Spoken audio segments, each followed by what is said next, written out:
सिद्ध कीजिए कि √2 एक अपरिमेय संख्या। सुनिए, ये बोर्ड का सबसे क्या है, फेवरेट क्वेश्चन है, ठीक है। ये हर साल बोर्ड में आता ही आता है, ठीक है। तो इस क्वेश्चन को बताने से पहले, ठीक है, हम इसका कुछ बेसिक बताएंगे, ठीक है। ध्यान से सुनिएगा, क्योंकि ये प्रश्न करने में बच्चे बहुत ज़्यादा कंफ्यूज रहते हैं कि सर क्या लिखे क्या ना लिखें। वो सारा चीज़ों का जवाब जो है इस वीडियो हम दे देंगे, ठीक है, कि कैसे लिखना है कैसे नहीं लिखना है, ठीक है। पहले हम थोड़ा इसको बेसिक बता दें, फिर हम क्वेश्चन पर चलेंगे। आइए सुनिए, सबसे पहले क्या होता है सभाज्य संख्या। सहभाज्य संख्या क्या होता है मैं बता दूं। सहभाज्य संख्या वह होता है जिनका, देखिए, सहभाज्य संख्या हमेशा दो संख्या के बीच में देखा जाता है। सुनिए, ठीक है। असहभाज्य संख्या वह होता है जिसका क्या होता है, एचसीएफ क्या होता है, एक होता है। एचसीएफ एक कह लीजिए या कॉमन एक कह लीजिए। आइए हम आपको समझाते हैं कैसे, सुनिए। अच्छा, सहभाज्य संख्या हमारा देखिए ऐसे दो एक साथ पेयर में हो सकता है, या क्या हो सकता है हमारे पास बट्टा में हो सकता है, यानी p/q के रूप में भी हो सकता है। सुनिए, हम इसको डिसाइड कैसे, देखिए ये ऐसा क्वेश्चन आपके बोर्ड में पूछ भी दिया गया है कि क्या ये संख्या सभाज्य है। तो देखिए, सहभाज्य संख्या वह होता है जिसका एचसीएफ क्या होता है, एक होता है, ठीक है। तो आइए, जैसे मान लीजिए 3 और 5 है, तो 3 को तोड़िएगा तो 1 × क्या होगा, 3 होगा। अब 5 को तोड़िएगा तो 1 × क्या होगा, 5 होगा। सुनिए, अगर दोनों में एचसीएफ निकालिए, एचसीएफ, तो बताइए क्या होगा, दोनों में एचसीएफ जो कॉमन होगा वही क्या होता है, एचसीएफ होगा, तो एक होगा। इसका मतलब 3 और 5 क्या है, सहभाज्य संख्या है। इतना समझ में आया। उसी तरह से 4 और 8 को निकालिएगा, 4 और 8 को, तो 4 और 8 यानी 4 को तोड़िएगा तो 2 × 2, ठीक है, और 8 को तोड़िएगा, ठीक है। अच्छा, यहाँ पर हम थोड़ा कर दें 1 × 2 × 2 कर देते हैं, और यहाँ का हुआ 1 × 2 × 2 × 2, ठीक है। एक बात बताइए, अगर हम एचसीएफ निकालते हैं, क्या निकालते हैं, एचसीएफ। सुनिए, तो जो जो कॉमन है उसको ले लीजिए। देखिए, ये पेयर हुआ, ये पेयर हुआ, ये पेयर हुआ, ठीक है। लिख लीजिए 1 × 2 × 2, ठीक है। बताइए, ये तो पेयर हुआ नहीं, तो हमारे पास कितना हो गया, 4। जैसे यदि एचसीएफ 4 है, इसका मतलब है क्या है कि सहभाज्य संख्या ये नहीं है, ठीक है। इतना समझ गए। अच्छा, उसी तरह से जैसे क्या है कि परिमेय संख्या। सुनिए, इसमें देखिए, यदि अगर ये क्या है, अगर सहभाज्य संख्या है, ये दोनों संख्या सहभाज्य है, तो इसका मतलब ये परिमेय संख्या होगी। और यदि ये सहभाज्य संख्या नहीं है तो ये परिमेय संख्या नहीं होगी। देखिए, हम इसको 3 और 5 को निकालते हैं। देखिए, तो 3 और 5 कभी तो निकाले हैं, देखिए यहीं तो निकाले हैं। 3 और 5 का एचसीएफ का है 1, इसका मतलब क्या है कि ये परिमेय संख्या है, ठीक है। अच्छा, जैसे 6 और 9 है, ठीक है। 6 और 9 है, तो देखिए 6 को तोड़िएगा तो 1 × 2 × क्या होगा, 3 होगा। 9 को तोड़िएगा, 9 को, तो 1 × 3 × 3 होगा, ठीक है। दोनों में एचसीएफ निकालिए, एचसीएफ। देखिए, तो एचसीएफ क्या होगा, देखिए एक तो एक कॉमन होगा, ठीक है। और सुनिए, एक हमारे पास एक कॉमन हो गया, ठीक है, दोनों में। तो 1 × क्या हो गया, 3, यानी एचसीएफ क्या आ गया हमारे पास, 3 आ गया। एचसीएफ क्या आ गया, 3 आ गया। सुनिए, इसका मतलब यह है कि परिमेय संख्या होने का कंडीशन क्या है कि अगर एचसीएफ 1 आता है, एचसीएफ 1 आता है, इसका मतलब है वो परिमेय संख्या है। यदि एचसीएफ हमारे पास 1 के अलावा, जैसे 2 आ गया, 3 आ गया, 4 आ गया, 5 आ गया, 6 आ गया, कोई सा भी नंबर है, इसका मतलब वो संख्या परिमेय संख्या नहीं है। तब कहोगे सर फिर वो कौन सा संख्या है, तो वह संख्या क्या है, समतुल्य परिमेय संख्या। ये क्या है, समतुल्य परिमेय संख्या। समझ में आ रहा है ना, ये परिमेय संख्या और ये क्या है, समतुल्य परिमेय संख्या, ठीक है। ये समतुल्य परिमेय संख्या हुई, वो कभी परिमेय संख्या हो ही नहीं सकता। इतना समझ में आया। जैसे अब एग्जाम्पल समझिए, मान लीजिए एक छोटा मोबाइल है, ये भी तो मोबाइल है, ये क्या है, एक बड़ा मोबाइल है, ये भी तो मोबाइल है, ये भी मोबाइल है, ये भी मोबाइल है। सब तो इसका काम क्या है, एक छोटा मोबाइल बड़ा मोबाइल का काम क्या है भाई, खुद अंतर देखो, दिल्ली आसमान का फर्क है। जो चीज़ें बड़ा मोबाइल से हो सकता है, क्या वो छोटे मोबाइल से कभी हो सकता है, नहीं हो सकता। इसीलिए जिस तरह से इसमें अंतर है, छोटा और बड़ा मोबाइल दोनों तो मोबाइल है, लेकिन दोनों में अंतर है कि नहीं है, उसी तरह से इसमें परिमेय संख्या और समतुल्य परिमेय संख्या में अंतर है। बोर्ड में पूछ दिया गया कि एक परिमेय संख्या के समतुल्य कितने जो है, एक परिमेय संख्या के समतुल्य कितने परिमेय संख्या हो सकता है, ठीक है। तो अनंत हो सकता है। कितना हो सकता है, अनंत हो सकता है। इस बात को याद रखिएगा, ठीक है। इतना समझ गए। अब चलिए हम थोड़ा सा यहाँ चलते हैं, ठीक है। बस इतना समझिए कि परिमेय संख्या हम किसको कहेंगे, जो अगर एचसीएफ आ गया तो वो परिमेय संख्या होगी। यदि एचसीएफ 1 नहीं आया तो परिमेय संख्या नहीं होगी। वो संख्या कुछ भी हो, समतुल्य परिमेय संख्या हो, अपरिमेय संख्या हो, मुझे उससे कुछ लेना देना नहीं है, क्योंकि इसमें प्रश्न हमको क्या है, गलत साबित करना है, उल्टा मानना है और उसको गलत साबित करना है, ठीक है। तो आइए थोड़ा और कंसेप्ट को समझिए। सुनिए, यदि क्या है, ध्यान दीजिए, यहाँ कह रहा है कि 4 का स्क्वायर। सुनिए, यदि 4 का स्क्वायर 4 से विभाज्य है तो क्या है, देखिए 4 स्क्वायर 4 से विभाज्य है। अगर 4 को काटिएगा, 4 का स्क्वायर 4 से काटिएगा तो 4 बार में क्या हो जाएगा, 1 कट जाएगा, ठीक है। कट गया ना, ये तो कट गया ना। अच्छा, तो उसी तरह से क्या होगा हमारे पास, सुनिए 4 भी क्या होगा, ये 4 भी क्या होगा, 4 भी 4 से भाज्य हो जाएगा। अगर 4 से 4 काटेगा तो क्या आ जाएगा, 1 आ जाएगा। कट गया कि नहीं कट गया।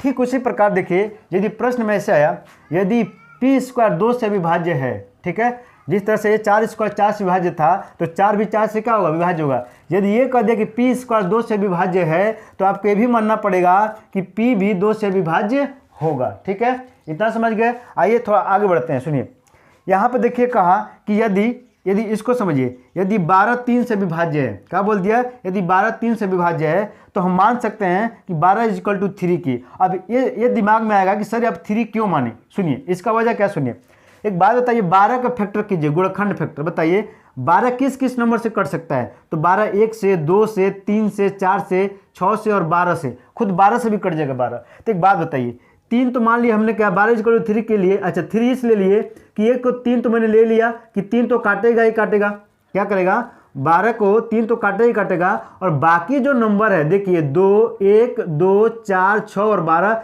ये इसके लिए मैंने क्या मान लिया, के मान लिया। ये भी तो नंबर है जो कि इसको काट देगा, ये भी तो नंबर है जो इसको काट देगा। 1 2 4 6 और 12 ये भी तो नंबर है जो काट दे, इसलिए मैंने इसके क्या ले लिया, के ले लिया। क्या ले लिया, के लिया। थोड़ा सा हम इस कंसेप्ट को यहाँ लिखते हैं। देखिए अब इस कंसेप्ट को हम यहाँ लाते हैं। सुनिए यदि कह रहा है कि P 2 से विभाज्य है, 2 से विभाज्य है, तो बताइए क्या कर सकते हैं। P 2 से विभाज्य है तो हम P बराबर क्या कर सकते हैं, हम 2 के नहीं लिख सकते हैं। क्यों, क्योंकि P मुझे पता नहीं है कितना बड़ा नंबर है। तो इसका मतलब है P तो हमारे 2 से विभाज्य है और साथ में P का और भी तो गुणनखंड फैक्टर होगा जो इसको विभाजित कर रहा होगा। इसलिए मैं क्या मानता हूँ, यहाँ मान लेता हूँ, माना P = क्या है, 2 की। इतना समझ गए। चलिए अब थोड़ा यहाँ चलते हैं इस कंसेप्ट पे। सुनिए यदि P 2 से विभाज्य है, मेरी बात ध्यान सुनिए, यदि P 2 से विभाज्य है और Q 2 से विभाज्य है, ठीक है, सुनिए दो संख्या अलग अलग है, P और Q दो संख्या क्या है, अलग अलग है। दोनों संख्याएं अगर सेम नंबर से विभाजित हो रही है, क्या समझे, फिर समझिए, दो संख्याएं यदि अलग अलग है, समझे, अलग अलग है, और दोनों संख्याएं यदि सेम नंबर से विभाजित हो रही है तो वहीं उसका क्या होगा, HCF हो जाएगा। देखिए तो यहाँ P तथा Q के HCF क्या हो गया, 2 हो गया। जैसे क्या है, P अलग नंबर है, Q क्या अलग नंबर है, दोनों संख्या 2 से विभाज्य हो रही है, तब P तथा Q का HCF क्या होता है, 2 होता है। इतना समझ में आया। थोड़ी एग्जाम्पल से समझिए। P मैंने मान लिया 15, Q मैंने मान लिया 20, दो संख्या क्या है, अलग अलग है। मान लेते हैं संख्या 5 से विभाज्य हो रही है। बताइए क्या 15, अगर P का मान यहाँ 15 रखिएगा तो बताइए 5 से विभाज्य नहीं हो जाएगा, बिल्कुल हो जाएगा। या मान लीजिए Q का मान यहाँ 20 रखिएगा, 20 देखिए 5 से विभाज्य नहीं हो जाएगा, बिल्कुल हो जाएगा। तो बताइए दो नंबर क्या अलग अलग हो गया, P तथा Q। अगर दोनों संख्या 5 से विभाज्य है तब P तथा Q का HCF क्या हो जाएगा, 5 हो जाएगा। इतना कंसेप्ट समझ गए तो देखिए एक जो क्वेश्चन आपका जो है चुटकी में उड़ेगा। आइए हम बताते हैं। देखिए आइए, जैसे मान लीजिए कि P/Q है, कोई कहता है क्या ये परमेय संख्या है, तो आप कैसे जांच कीजिएगा, P को तोड़िएगा तो 1 × क्या होगा, P होगा, Q को तोड़िएगा तो 1 × क्या होगा, Q होगा। दोनों का HCF निकालिएगा, दोनों का HCF, तो बताइए क्या होगा, 1 हो गया। तो इसका मतलब ये है कि ये क्या है, एक परमेय संख्या है। ठीक है, ये क्या है, परमेय संख्या है। यदि 1 आता है तो परमेय संख्या होगा, यदि 1 नहीं आता है तो परमेय संख्या नहीं होगा किसी भी कीमत पे। बस इतना याद रखना है कि 1 आया तो परमेय संख्या है, यदि नहीं आया, 1 के अलावा 2 आया, 3 आया, इसका मतलब वो क्या है, वो परमेय संख्या नहीं है। वो संख्या कुछ भी हो उससे मतलब नहीं है, चाहे वो समतुल्य हो, अपरमेय हो, कुछ भी हो उससे मतलब नहीं है। हमें परमेय संख्या से मतलब है कि HCF क्या आना चाहिए, 1 आना चाहिए, तब हम परमेय संख्या मानेंगे। ठीक है, तो आइए हम चलते हैं अपने प्रश्न पे। ठीक है, देखिए इस प्रश्न को सिद्ध करने के लिए सबसे पहले आपको क्या ना, उल्टा मानना पड़ता है। क्या है, उल्टा मानना पड़ता है। सुनिए जैसे एग्जाम्पल से मान लीजिए कि ये क्या है, एक छोटा मोबाइल है और एक क्या है, एक बड़ा मोबाइल है। क्या है, बड़ा मोबाइल है। ठीक है, मैंने क्या किया, छोटे मोबाइल का कि माना कि बड़ा मोबाइल है। ठीक है, इसको A नाम देते हैं, इसको B नाम देते हैं। ठीक है, तो लिखेंगे कि माना ए बड़ा मोबाइल है, मोबाइल है। सुनिए जैसे मान लीजिए कि बड़ा मोबाइल है, अब सुनिए क्या किए कि एक फ़ोटो खींचिए। क्या है कि ये फ़ोटो खींचो, फ़ोटो तो आ ही नहीं रहा है। क्या है, हमारा फ़ोटो आ ही नहीं रहा है, तो इसका मतलब ये है कि वो प्रूफ हो गया कि भाई वो छोटा मोबाइल ही है। ठीक है, वो प्रूफ हो गया कि वो छोटा मोबाइल ही है। तब इस प्रकार हमारे पास क्या है, जो हमारी अवधारणाएं थी, हमारी जो कल्पना थी, वो क्या हो गई, वो गलत साबित हो गई। ठीक है। तो इस तरह से मान करके हम लोग करेंगे, ठीक है। चलिए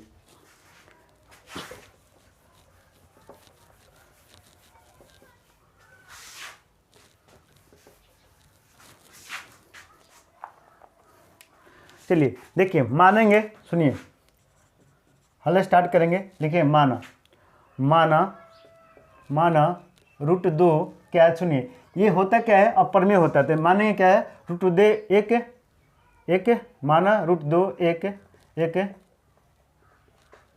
परमेय संख्या है, परमेय संख्या है, ठीक है। चलिए परमेय संख्या है, सुनिए तो यहाँ पर लिखिएगा रूट 2 इजकल टू क्या है, पी अपान क्यू।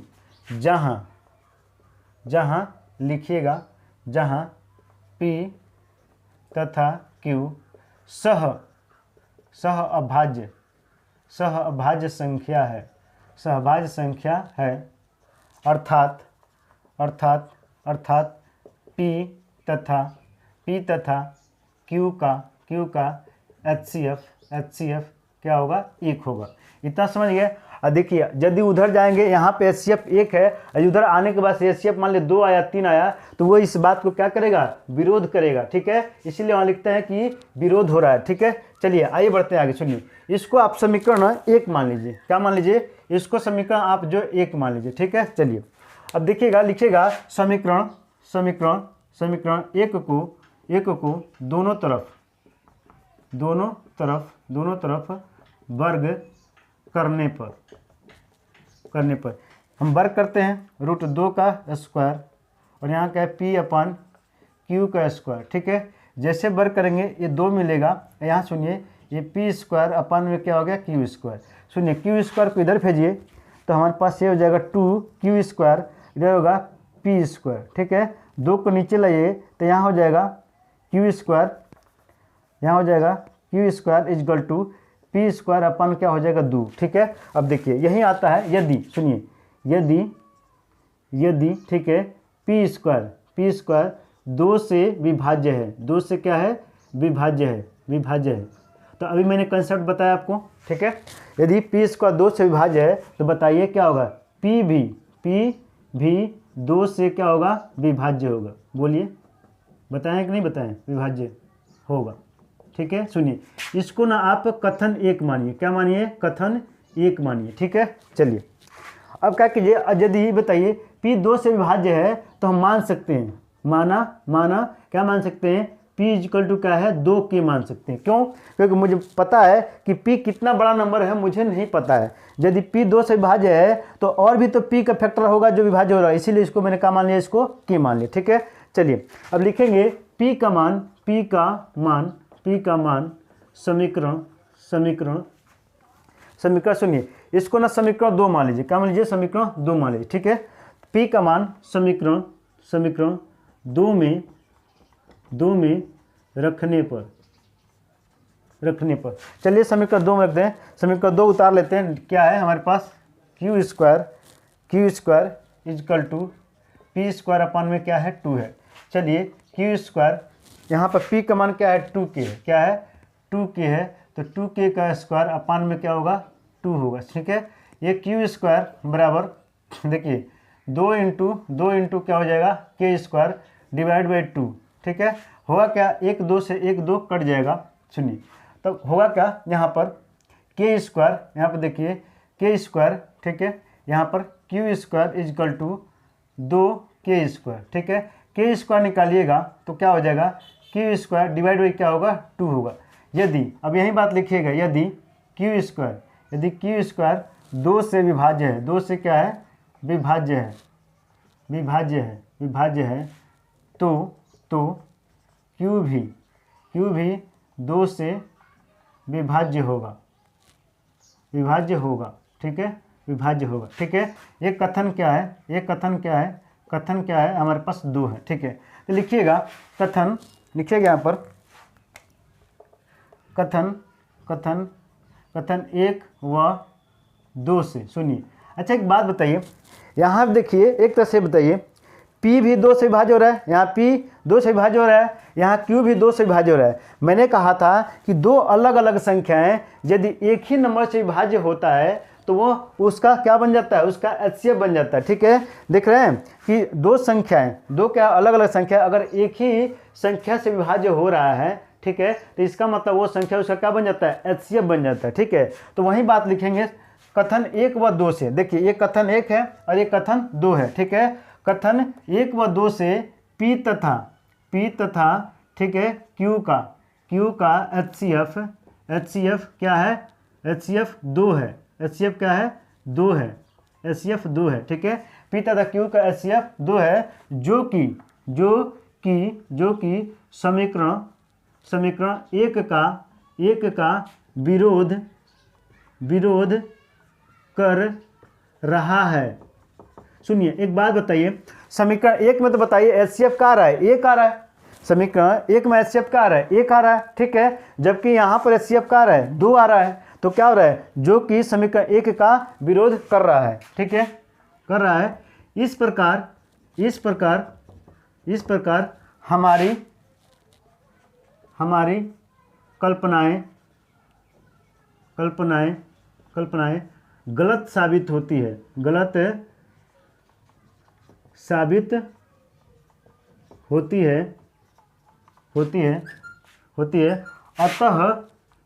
अतः रूट दो एक अपरिमेय संख्या है। ठीक है, इतना बात समझ गए? तो उम्मीद करते हैं कि इस प्रश्न को बहुत अच्छे से आपको समझ में आ गया होगा। ठीक है, तो आइए चलते हैं अगले प्रश्न पे।